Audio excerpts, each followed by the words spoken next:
All right, guys, welcome to another episode of Movies from the Core. We have a lovely new thriller that I ended up kind of coming across a while back. It's called Fresh.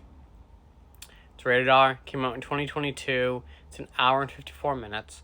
We have Sebastian Stan, who plays Steve, and we have Daisy Edgar Jones, who plays Noah. Now, the premise of this film is Noah, she's kind of desperate in a way for a boyfriend, and she tries all the dating websites, doesn't work, and she's about to give up. She's like, do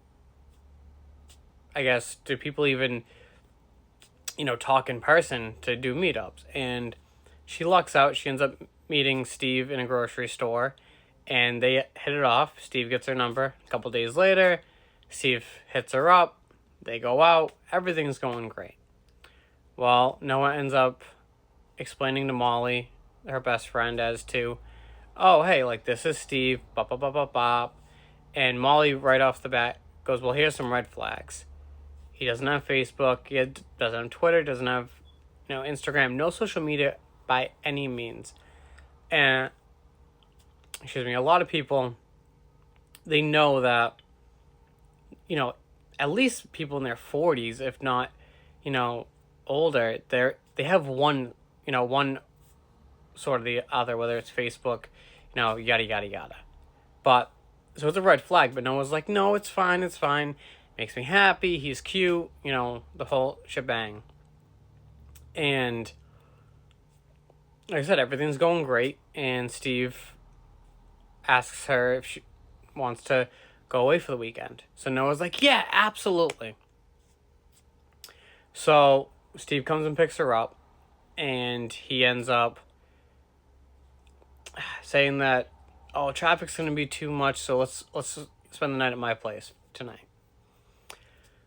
So, everything's going great, but they show up at his house, and what do you know? She ends up getting drugged.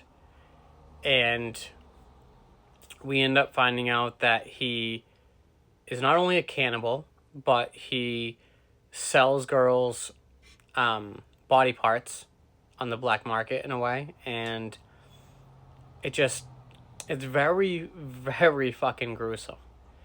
You only see, you see him preparing food, which isn't too bad. The music in this film is very spot on. It gives a really, real 80s vibe. It kind of gives, if you ever seen American Psycho, it kind of gives vibes like that, where, Steve knows that what he's doing is wrong, but he doesn't care, because it's enjoyable to him. He's a little, a little whacked. Now, how can I say this?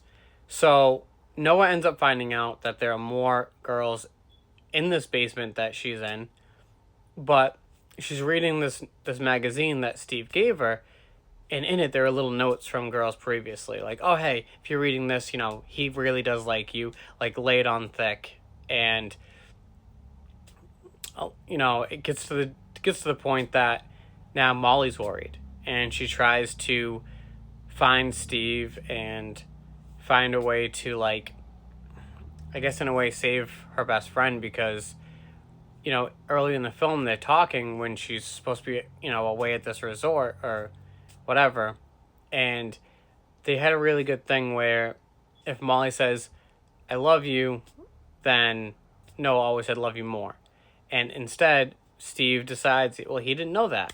So he puts a heart instead, and that hits right to Molly. She's like, I need to figure this out. There are a lot of twists and turns. The ending you will not see coming, but it is very much worth the watch. IMDb gave it a 6.7 out of 10.